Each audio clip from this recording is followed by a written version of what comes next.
नमस्ते दोस्तों, आपकी ब्रेज़िलियन फ्रेंड here. मेरा नाम राधिका है और आपका स्वागत है to our channel. It's very easy to find beautiful speaks in the internet of people who speak thousands of wonder about their beliefs. And then vulnerable and ignorant people continue to fall into their narrative of peace, love, and success. That's why I came to talk about something that important for reflection. I grew up in a Christian society with a Christian family, and of course, I read the Bible. I was taken to catechesis, even though I expressed that I didn't want to. I went to church, and of course, I learned things that surprised me and made me question some beliefs. Beliefs that, in my opinion, are very problematic.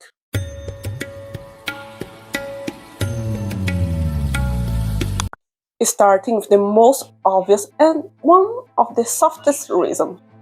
I am eternally sinful, even though I have done nothing, and even if I do the right thing, because years ago someone I don't know did something she shouldn't.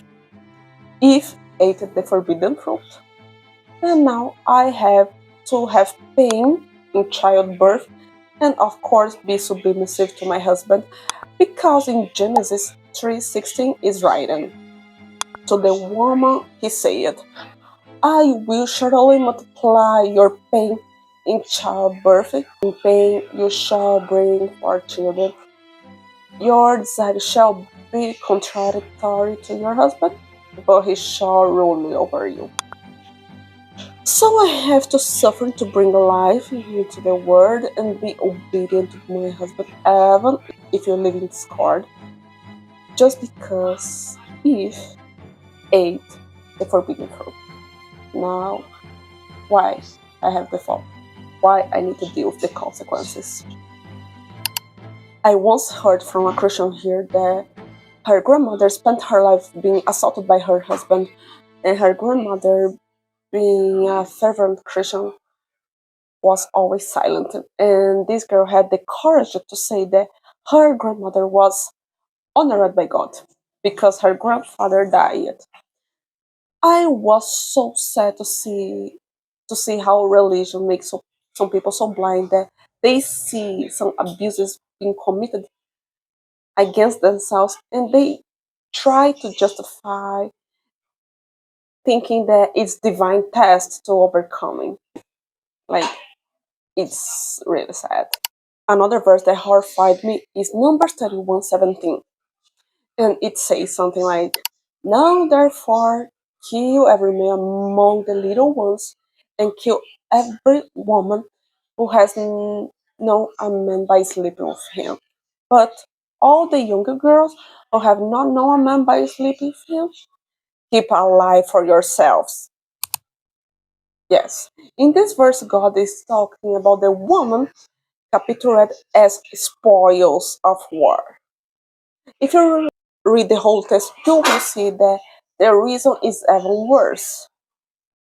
The reason was that some Jew got involved with women from a different people and decided to follow their pagan gods. Yes, God ordered the elimination of all men and women, including newborns, just because some Jew wanted to follow other religion. But now let's talk about another popular biblical history that demonstrates the character of God. Exodus 11:4-5. I will go out through the midst of Egypt, and every firstborn in the land of Egypt shall die. From the firstborn of Pharaoh, who was to sit in his throne, to the firstborn of the maid servant who is behind the millstone, and all the firstborn of the animals. And there shall be a great outcry in all the land of Egypt, such was never like. Now the question remains, if God's so merciful, why punish people that have nothing to do with the Pharaoh decision?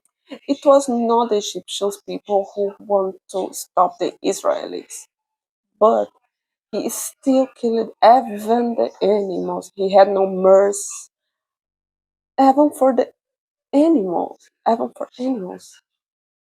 Another biblical story that I think is absurd is the rape of Tamar by his own brother.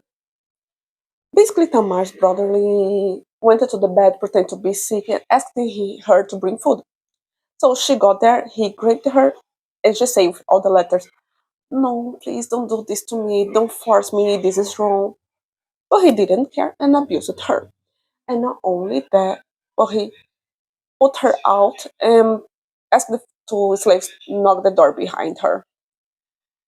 After she begged him to not kick her out of her own house. After all, remember that she is the daughter of the king. They are brothers, same father. Do you know what God did to punish her brother? Nothing. In the Bible, God punished Moses for hitting a stone, but he didn't punish this guy for raping her own sister. God punished two women for looking back, turning them into salt, but didn't punish the rapes. Actually, in Deuteronomy 22 says, if a man meets a girl without a marriage commitment and raped her and they are discovered, he will pay the girl's father 50 pieces of silver and must marry the girl because he raped her. He may never divorce her. So basically, it says that a virgin woman who is abused has to spend the rest of her life with the abuser. That's right. Can you imagine what a woman will feel if she needs to get married with someone that abused her? But do you think that that's all? According to sages of the Mishnah, what he did was not a transgression.